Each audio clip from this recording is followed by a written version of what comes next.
Sunday special ఏంటో తెలుసా? Chicken curry చేస్తున్నా. Chicken curry with bagara rice అయితే చేస్తున్నా. చికెన్ కర్రీ చేసేటప్పుడు నేను గ్రేవీ ఎక్కువగా రావాలంటే సీక్రెట్ అయితే మీకు చెప్తాను. మీకు ఒకవేళ అందరికీ కాకపోయినా కొంతమందికైనా హెల్ప్ అవుతుందని అయితే చెప్తున్నా.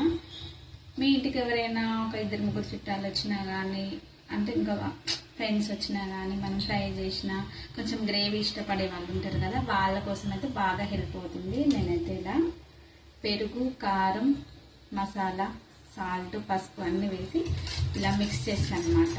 ఈ పేస్ట్ బాగా మిక్స్ అయిన తర్వాత కర్రీలో వేసుకుంటే గ్రేవీ అయితే చిక్కగా వస్తుంది. పేస్ట్ చాలా చాలా బాగుంటుంది. ఒకసారి ట్రై చేయండి, మీకు అర్థమవుతుంది. పెరుగు చాలా మంది యూజ్ చేస్తారు కానీ కొంతమంది చికెన్లోనే పెరుగు అన్ని మసాలాలు వేసి మ్యారినేట్ చేసుకుంటారు కదా, అలా కాకుండా ఇలా డిఫరెంట్గా చేస్తే గ్రేవీ చాలా చాలా బాగా వస్తుంది.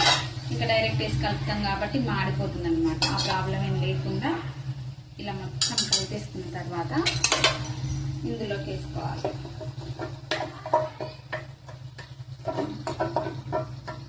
గ్రేవీ చిక్కగా వస్తుంది, టేస్ట్ చాలా చాలా బాగుంటుంది. కర్రీ ఒకసారి ఎప్పుడు ఒకే రకంగా కాకుండా అప్పుడప్పుడు డిఫరెంట్గా చేస్తేనే బాగుంటుంది కదా.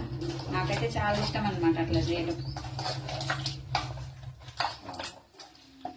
స్మెల్ చాలా చాలా బాగుంటుంది.